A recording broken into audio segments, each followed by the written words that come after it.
Hello students, welcome to my YouTube channel. Myself CMA Harshompura. So आज के इस video के अंदर मैं आपके साथ डिस्कस करने के लिए आया हूँ related to CMA inter law. CMA inter का जो लॉ सब्जेक्ट है दैट इज इन फर्स्ट, वो सबसे हार्ड लगता है, सबसे वियर्ड लगता है सबको, क्योंकि उसके साथ वाले जो सब्जेक्ट है वो कंपैरेटिवली इजी।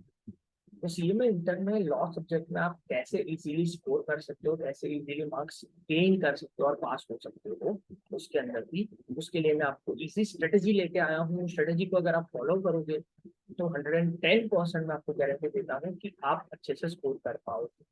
ठीक है, देखो, कई बार आपको स्ट्रेटेजी लगानी पड़ती है क्योंकि सिलेबस ही इतना है, तो you have to go with strategy. क्योंकि अगर आपको यहाँ पे बताओ तो यहाँ पे लॉ के अलावा 3 और सब्जेक्ट है, that is financial accounting, cost and DT&IT है। ये 3 सब्जेक्ट, ये 3 सब्जेक्ट में अगर अच्छी मेहनत आप कर लोगे ना, financial accounting and costing related to logics, logic और प्रैक्टिस के ऊपर। अगर लॉजिक एंड प्रैक्टिस आपने अच्छे से कर लिया तो I am damn sure that उसके अंदर आप 55 to 60 आप स्कोर कर दो। ठीक है, तो अगर 55 to 60 स्कोर कर लिया एंड DT/IDT में भी अगर आपने मेहनत कर ली तो 50 से ऊपर आप स्कोर कर ही लो, तो आपको सिर्फ यहाँ पे फिर एग्रीगेट के लिए सिर्फ और सिर्फ क्या चाहिए, लॉ में 40 आए। ये मिनिमम आपको पॉसिबिलिटी बता रहा हूँ, स्ट्रेटेजी बताऊंगा उससे तो आप अच्छा ही स्कोर करोगे, लेकिन ये पॉसिबिलिटी बता रहा हूँ कि इस हिसाब से अगर आप जाओगे तो आप इजीली पास कर सकते हो ये ग्रुप। थोड़ा लॉजिकली और स्ट्रेटेजिकली जाना जरूरी है।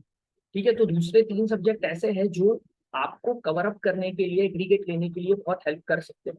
तो यहाँ पे लॉ में मिनिमम 40 भी आ गए, अगर आपको बहुत हार्ड लग रहा है लॉ तो मिनिमम 40 भी आ गया ना, तो वहां पे दूसरे सब्जेक्ट आपको हेल्प कर सकता है अगर दूसरे सब्जेक्ट में आपने स्ट्रेटेजिकली अच्छी मेहनत की। ठीक है, फाइनेंशियल अकाउंटिंग की strategy I have already shared, उसका भी वीडियो आप देख सकते हो कि कैसे आपको करना है, कौन से सब्जेक्ट को इंपॉर्टेंट देना है, उसका मैं दे चुका हूँ। DT/IDT एंड कॉस्टिंग का भी मैं दे दूंगा नेक्स्ट वीडियोस में। आज बात करते हैं इंटर की। CMA इंटर में आपको लॉ में कैसे आगे बढ़ना है, बहुत ही इजी स्ट्रेटेजी आपको बताने वाला हूँ। चलिए शुरू करते हैं। तो सबसे पहले क्या है, देखो ये सिलेबस है। सबसे पहले उन्होंने ये सिलेबस में बता दिया है कि कितना कितना वेटेज है। ठीक है, नॉर्मली वेटेज के अगर हिसाब से अगर वो लोग चल रहे हैं, और अभी तो क्या हो गया कि 30 मार्क्स के MCQs हो गए, तो 30 मार्क्स के जो MCQ हो गया वो आपके लिए बेनिफिट ही है, वो आपके लिए 110% बेनिफिट है। तो आपको सिंपल सिंपल क्या करना है कि जितने भी MCQs के लिए जितने भी मटेरियल्स है, आपको सारे मटेरियल वापस बता देता हूँ कि MCQs के लिए कौन से मटेरियल आप प्रिपेयर कर सकते हो और करना जरूरी भी है। देखो MCQs के लिए आपको क्या प्रिपेयर करना है, सबसे पहले तो बुक, मॉड्यूल के अंदर जितने भी MCQ दिए हुए हैं वो सारे कर लो। उसके बाद अगर आप जा सकते हो तो स्कैनर पे जा सकते हो। स्कैनर पे, स्कैनर क्यों, क्योंकि पास्ट ईयर्स में जो पूछे हुए MCQs है वो भी पूछ सकते हैं वापस, ऐसा नहीं है कि नहीं पूछ सकते। फिर उसके बाद थर्ड जा सकते हो वर्कबुक, फोर्थ जा सकते हो बिट क्वेश्चन। देखो ये सारी चीज उन्होंने प्रोवाइड की हुई है, CMA इंस्टीट्यूट ने ये प्रोवाइड किया है, अनलेस एंड अनटिल ये स्कैनर, स्कैनर अगर आपको चाहिए तो ऑनलाइन पे आपको मिल सकता है स्कैनर, ऑनलाइन परचेज भी कर सकते हो। MCQ के लिए बेस्ट मटेरियल रहता है, MCQ नहीं पास क्वेश्चंस के लिए भी बेस्ट मटेरियल रहता है। तो module, scanner, workbook, bit question, ये सारी चीज क्या है, ये आपके काम में आ सकती है। एंड अगर टाइम अलाउ कर रहा है तो फिफ्थ में MTP, RTP एंड ऑल सारी चीज भी आ गई, अगर टाइम अलाउ कर। मैं ऐसा मानता हूँ कि सिर्फ MCQ पर्पस के लिए आपको ये 4 चीज तो 110% करनी ही चाहिए, क्योंकि अगर आपने MCQ में स्कोर कर लिया तो आपको कोई पास होने के लिए नहीं रोक सकता। तो आपकी जितनी एफर्ट आप डाल रहे हो सबसे ज्यादा से ज्यादा एफर्ट आपको किसमें डालनी है, MCQ में डालनी। ठीक है, आपको वर्कबुक चाहिए तो वर्कबुक का लिंक भी मैं शेयर कर दूंगा। देखो करंट सिलेबस की वर्कबुक उनके पास नहीं है, तो हम क्या करेंगे, प्रीवियस सिलेबस की जो भी आपकी 2016 का वर्कबुक उन्होंने शेयर किया है, चैप्टर्स तो चेंज हुए नहीं है, तो उनके MCQ भी हम पढ़ सकते हैं। ठीक है, वेट क्वेश्चन का भी मैं लिंक आपको शेयर कर दूंगा, वेट क्वेश्चन भी उन्होंने 2016 के निकाले हुए हैं। मॉड्यूल तो है ही आपके पास, स्कैनर अगर चाहिए तो मुझे बता देना कमेंट सेक्शन में, तो उसका भी लिंक आपको शेयर कर दूंगा कि आपको कैसे परचेज करना है। ऑनलाइन आप PDF भी परचेज कर सकते हो scanner, that would be helpful for you. आप कैसे प्रिपेयर कर, सबसे पहले देखो, सबसे पहले उन्होंने जो सेक्शन ए बोला है, section A is for 30%, section A 30% का है। अब उसके अंदर पहले 4 ही चैप्टर है जो बहुत ही इंपॉर्टेंट है, मोस्ट इंपॉर्टेंट, मैं भी मानता हूं कि ये मोस्ट इंपॉर्टेंट है। अब ये 4 चैप्टर जो है उसके अंदर आपके लिए नया चैप्टर तो यही है, ये introduction of law and legal system in India, ये 5% है और ये न्यू चैप्टर है। तो इसके अंदर से क्वेश्चन आने का चांसेस है, तो आपको इसको अलग से पढ़ना पड़ेगा, ये पढ़ना जरूरी है पूरा का पूरा। एंड ये जो दूसरे 3 चैप्टर जो है, Indian contract act, sale of goods act and negotiable instrument act, जो already studied in foundation level, foundation में आपने बहुत अच्छे से पढ़ा होगा ये। अब इसमें क्या होता है, फाउंडेशन से उन्होंने बोला है कि एडवांस लेवल पे थोड़े जाए, तो जो फाउंडेशन वाली चीज है वो तो आप जल्दी से खत्म कर सकते हो, एंड एडवांस वाली चीज है वो भी पढ़ना जरूरी है। ये 4 चैप्टर मैंने मोस्ट इंपॉर्टेंट बोले, मतलब ये 4 चैप्टर बहुत ही अच्छे से क्लियर होने चाहिए। ये 4 चैप्टर में जितनी आप मेहनत एफर्ट डाल सकते हो पूरा एफर्ट डालो, क्योंकि उन्होंने स्पेसिफिकली ये 4 चीज के लिए उन्होंने वेटेज दिया हुआ है कि ये 4 चैप्टर में से क्वेश्चन आएगा। सिंपल है, तो ये 4 चैप्टर आपको अच्छे से करना है। मैं अभी भी बोल रहा हूँ, इस ये चैप्टर फर्स्ट चैप्टर को मत छोड़ना, इसके अंदर से एमसीक्यू भी आ सकता है, बड़ा क्वेश्चन भी आ सकता है। तो पहले 4 चैप्टर अगर आपने अच्छे से कर लिए ना, तो आपका सेक्शन ए वाला पोर्शन सही हो जाएगा, ठीक है। फिर ये 2 चैप्टर जो है इसके एमसीक्यूज अच्छे से कर लो, and it is my suggestion, ऐसा नहीं कोई भी चैप्टर को पूरा छोड़ के नहीं जाना, कोई भी चैप्टर को पूरा का पूरा छोड़ के तो जाना ही नहीं है। तो हम ये कर सकते हैं कि ये दोनों चैप्टर में से फास्ट स्कैनर निकालो, स्कैनर में जो क्वेश्चन उन्होंने पूछे हुए हैं इंपॉर्टेंट लग रहे हैं, जो क्वेश्चन उन्होंने पास्ट में जितने भी साल का, आपको 10 साल की हिस्ट्री उठाओ, अगर ये दोनों चैप्टर में से जितने भी क्वेश्चन उन्होंने पूछा है जो इंपॉर्टेंट है, वो क्वेश्चन आप पढ़ो, ठीक है। ये दोनों में से सिर्फ इंपॉर्टेंट क्वेश्चन पढ़ लो, ये सारे एक्ट पूरा एक्ट पढ़ने की कोई जरूरत नहीं है। हाँ, अगर एक बार आप गो थ्रू करना चाहते हो कि क्या क्या चीजें इसके अंदर, तो गो थ्रू कर लो और इंपॉर्टेंट क्वेश्चन फास्ट स्कैनर में से कर लो, दैट विल बी बेनिफिशियल। ये आप कर सकते हो, क्योंकि इसका वेटेज 5% है, ठीक है। उन्होंने बोल दिया है तो इतना आप रिस्क ले सकते हो। तो यहाँ पे ऊपर का 4 फाउंडेशन में ऑलरेडी पढ़ा हुआ है, तो उसके बेनिफिशियल उसके आगे पढ़ना जरूरी है, जितना सिलेबस में है वो पूरा पढ़ना जरूरी है, जितना मैं बोल रहा हूँ पढ़ना है वो अच्छे से पढ़ना। क्यों? क्योंकि उसके अंदर से आया तो फिर कुछ मिस नहीं होना चाहिए, इतना अच्छे से पढ़ना, ठीक है। तो ये चीज मेरी सेक्शन ए में आपको बेनिफिट रहेगा कि सेक्शन ए अगर कैसे अटेम्प्ट करना है, तो मैंने जो बोला उस हिसाब से जाओगे तो गारंटी है आपको सक्सेस मिलेगी। फिर दूसरा जब इंडस्ट्रियल लॉ, देखो इंडस्ट्रियल लॉ में लास्ट वाला जो कोड ऑफ वेजेस है ना, ये उन्होंने स्पेसिफिकल बोल दिया कि 5% का पूछेंगे, तो अपने को वो तो अच्छे से ही करना है, ये इंपॉर्टेंट है, ये अच्छे से ही करना है, कोड ऑन वेजेस ये आपको अच्छे से पूरा करना है। फिर ये 4 में से आप ऑप्शनल कर सकते हो, ये 4 में से जो इंपॉर्टेंट मुझे लग रहा है कि इनमें से ये दोनों क्वेश्चन है, ये दोनों है ना 7 एंड 8, इन दोनों में से ज्यादातर मैंने क्वेश्चन देखे, ठीक है। Factories act and payment of gratuity act जो है, इन दोनों में से क्वेश्चन आपको पूछ सकते हैं, ये दोनों का चांसेस ज्यादा है। आप पास्ट ईयर्स की हिस्ट्री उठाओ, पास्ट ईयर्स में उन्होंने जिस हिसाब से क्वेश्चन पूछे हैं, तो ये दोनों की कंपैरिजन में इन दोनों का एवरेज बहुत ही ज्यादा है।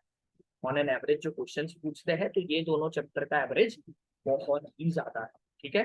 तो अब हमें क्या करना है, लेबर लॉज में, मतलब ये इंडस्ट्रियल लॉज में 7, 8 एंड 11, ये 3 चैप्टर आपको अच्छे से करना है, ये 3 चैप्टर आपको बहुत ही अच्छे से करना है। जितनी जितनी चीजें अच्छे से दिए नोट्स बना लो और उसको याद कर लो, और किस हिसाब से उन्होंने क्वेश्चन फ्रेम करके पूछे हुए हैं पास्ट ईयर में वो भी देख लो, दैट्स इट, तो अच्छा हो जाएगा। फिर ये दोनों को भी छोड़ के नहीं जाना, ये दोनों को भी छोड़ के तो जाना ही नहीं, इनके एमसीक्यूज अच्छे से ही करने हैं, इनके एमसीक्यूज अच्छे से ही करने हैं, और वो सारी चीज तो अच्छे से ही करनी है, लेकिन इनके पास्ट ईयर्स के पेपर निकालो, स्कैनर में क्या पूछा हुआ है, कौन से क्वेश्चन इसके इंपॉर्टेंट है जो उन्होंने पूछे हुए हैं, उतना ही करके चले जाओ, pairing, that's it, pairing, okay. Information इतनी ही जरूरी है, डन। एंड लास्ट वाला पहले बता देता हूँ, third, business ethics and emotional intelligence, 15% का वेटेज, मतलब गारंटी है कि इसके अंदर से एक बड़ा क्वेश्चन आने ही वाला है, ठीक है। तो इसका तो कुछ छोड़ना ही नहीं, मोस्ट इंपॉर्टेंट क्वेश्चन है, मतलब ये पढ़ के गए तो आपको 100% है कि इसके अंदर से एक क्वेश्चन आएगा तो वो अटेंड करने को मिलेगा ही मिलेगा, तो ये तो छोड़ के जाना ही नहीं है। ये छोड़ के क्यों जाना भाई, बिजनेस एथिक्स की जितनी भी चीजें दी है अच्छे से पढ़ के जानी है, कुछ छोड़ना नहीं है, ठीक है। छोटा सा चैप्टर है और अच्छे से क्वेश्चन आएंगे ही आएंगे, गारंटी है, वो पढ़ के चलेगा, डन है। एंड लास्टली आता है कंपनीज एक्ट, कंपनीज एक्ट का वेटेज 40% है, there is no need to change anything, there is no need to cut off anything, क्यों? क्योंकि ये कंपनीज एक्ट है, ये आपको इंटर में भी काम आएगा, फाइनल में भी काम आएगा, और आपको आगे इसका नॉलेज कंपनीज में भी काम आएगा। तो ये कंपनीज एक्ट है ना, उसको छोड़ना ही नहीं है।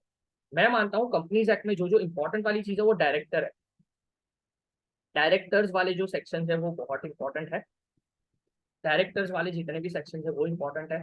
आगे वाले सेक्शंस भी इंपॉर्टेंट है, पर इसके अंदर मैं कट करके आपको बताना नहीं चाहता कि कौन सी चीज इंपॉर्टेंट है, कौन सी चीज इंपॉर्टेंट नहीं है। क्यों? क्योंकि कंपनीज एक्ट में कुछ भी पूछ सकते हैं, ठीक है। इनिशियल्स में से भी पूछ सकते हैं, बीच में से भी पूछ सकते हैं, लास्ट में से भी पूछ सकते हैं। तो कंपनीज एक्ट को जितना अच्छे से कवर कर पाओ अच्छा है, जितना कर सकते हो उतना करो। पास्ट ईयर्स की टेंडेंसी देखो कि क्या क्या वो लोग पूछ रहे हैं। क्वेश्चन अगर आपको चाहिए रहेंगे तो मुझे बता देना, तो ये क्वेश्चंस का भी जो लिस्ट होगा वो मैं मेरी इंस्टाग्राम टेलीग्राम पे चैनल बना देंगे, उसके ऊपर मैं आपके साथ शेयर करने के लिए रेडी हूँ, ठीक है। तो अगर आपको डायरेक्शन चाहिए कि सर कौन से ऐसा क्वेश्चन है जो इम्पोर्टेंट है, जो हमें करने चाहिए अटेम्प्ट, हमें ये सारे क्वेश्चन ऐसे हैं जो थोड़ा बहुत इसके ऊपर ध्यान देना चाहिए, तो वो भी मैं दे सकता हूँ। तो रही सही बात, मैंने आपको अल्टीमेटली जो बताया आपकी स्ट्रेटेजी क्या होनी चाहिए, तो फर्स्ट वाला जो सेक्शन ए है उसके अंदर से आपको 4 बहुत ही अच्छे से करने हैं। पहले 4 वाले जो है वो बहुत ही अच्छे से कर देने हैं, ठीक है। बाकी 2 में मैंने आपको बताया इसी को अच्छे से करो, पास्ट ईयर्स के जो क्वेश्चन पूछे वही अच्छे से करके चलो, ठीक है। इंडस्ट्रियल लॉ में क्या करना है, सबसे पहले वाले 2 जो है उसके अंदर से ज्यादा पूछते हैं वो लोग, वो करने हैं। लास्ट वाला कोड ऑफ वेजेस जो एक्ट है वो आपको करना है। एंड बीच वाले 2 है उसके लिए हमें क्या करना है, एमसीक्यू तो अच्छे से पढ़ने ही है।